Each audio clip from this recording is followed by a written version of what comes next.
मुंबई गोवा राष्ट्रीय महामार्ग क्रमांक 66 माणगाव शहरातील निर्माण झालेल्या वाहतूक कोंडीला चुकवत पर्यटक व मालवाहतुकीची वाहने खांदाड मोरबाच्या तसेच मोरबा रोड रस्त्यावरील वाहने खांदाड गावाचा मार्ग अवलंबून महामार्ग गाठून बाहेर पडत आहेत। मात्र हा रस्ता अतिशय अरुंद दुय्यम मार्गावर घुसत आहे। या वाहन प्रवाहामुळे पूर्वी शांत असलेला एकेरी रस्ता दिवसेंदिवस इंजिनाच्या गडगडाटाने दणाणत असून गावकऱ्यांना अक्षरशः श्वास घ्यायला अवकाश उरलेला नाही।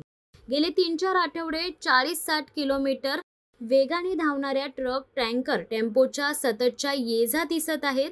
तर लहान मुले क्रिकेट, लगोरी, सायकल, दोरी मुलांचे सर्व रस्ते खेळ चालू आहेत। मात्र आता या खेळाला ब्रेक सततच वाहनं हॉर्न गजरात खंडित होत आहेत। हे एकीकडे तर दुसरीकडे किरकोळ चूकही जीवावर बेतू शकते अशी भीती गावकऱ्यांच्या डोळ्यासमोर सतत तरळत आहे। मोरबा रोडच्या अपघाताची धग ताजी असताना खांदाडमधील बालक, विद्यार्थी, वयोवृद्ध नागरिक यांची सुरक्षितता अधिकच महत्त्वाची बनली आहे। पायाभूत प्रगतीला गावकऱ्यांचा विरोध नाही, मात्र विकासाच्या वेगाशी श्वास गुदमरू नये हा संतुलन राखण्याचा प्रश्न प्रशासनापुढे उभा आहे।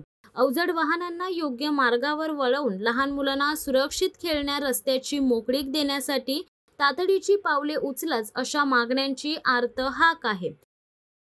शिवसत्ता टाइम्ससाठी नरेश पाटील, माणगाव।